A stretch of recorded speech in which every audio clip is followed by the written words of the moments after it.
This ABC 15 News Update is sponsored by Sanderson Ford, America's best-selling Ford dealership.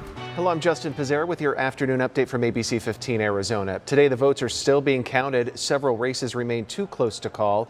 Election officials will be working through the weekend. They tell us the main reason the count is taking a little bit longer is because 290,000 mail-in ballots were dropped off in person on Tuesday. If you're planning a weekend trip out of town, here are the gas prices you can expect to pay. Around the state, it is $4.16 for regular unleaded. In Flagstaff, prices are slightly less expensive, and then in Prescott and down south in Yuma as well. The proposed Tempe Arena and Entertainment District will go to a public vote. The City Council is scheduling the vote to happen next May. If approved, the project would be the new home of the Arizona Coyotes. Less than 2 weeks until the holiday travel rush gets underway, but it may be a little quieter this year. Fewer Americans are flying this Thanksgiving compared to 3 years ago.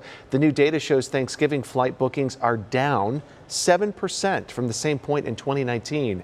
Economists say the data suggests people may be waiting to see if prices drop before they book their flights. Normally, you may have departed on Wednesday and then returned on Sunday, but there is a shift in bookings. It used to be if you were willing to fly home on the Monday after Thanksgiving, you could save an absolute fortune because everybody had to go to work. Now, a lot of people have to go to work, but a lot of people don't, or they can work from home. Airfares have soared 25% in the last year. Parents have another option this year when it comes to toy shopping. Toys R Us is back, but inside Macy's stores this time. Consumer reporter John Matarese visited one location for a look at how to save on toys this year so you don't waste your money.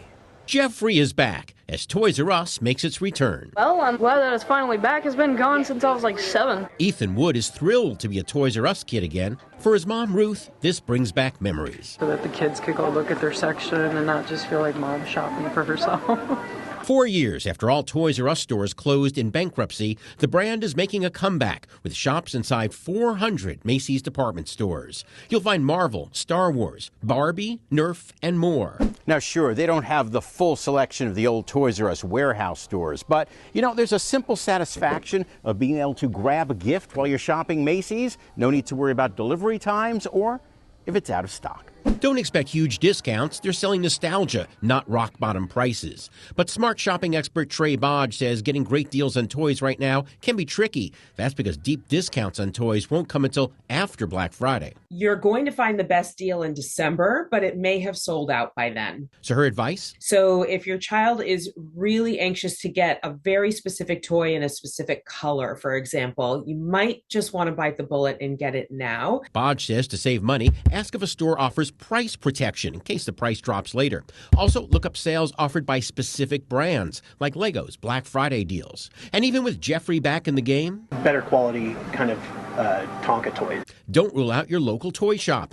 Buyer Rob Kearney says plenty of shoppers are stocking up early. A lot of people that missed those sales or missed those items last year are telling themselves, I'm not making that same mistake again. So don't wait and don't miss Toys R Us next time you're in Macy's. That's great. I'm glad they're coming back. That way you don't waste your money. I'm John Matarese. Well, the Grand Canyon is massive, but how many Legos would it take to fill it up? Gaming website imapuzzle.com calculated how many 2-inch by 2-inch bricks would be needed for the nation's most famous spots. Now, when it comes to the Grand Canyon, it estimates 1.6 quintillion bricks would be needed. There are 19 digits in that total. To compare it, the study says Mount Rushmore would need just 253 billion bricks.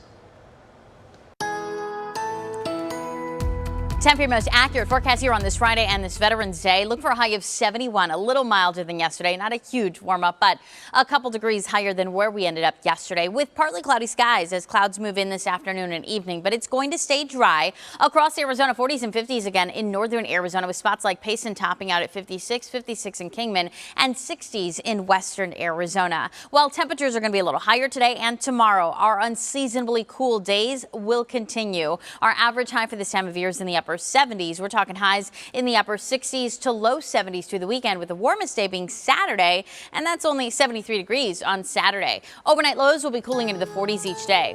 We do have a storm system that's coming in on Sunday. It'll bring more breezes, and that's what's going to drop those highs back into the 60s here in the valley. And it's also going to bring a slight chance for snow to the high country, but at this point, that snow potential looks low, just a 10% chance on Sunday. Get another update tonight. Until then, get the latest news, weather, and traffic at ABC15.com or by downloading the free ABC15 mobile app. This ABC15 News Update is sponsored by Sanderson Ford, America's best-selling Ford dealership.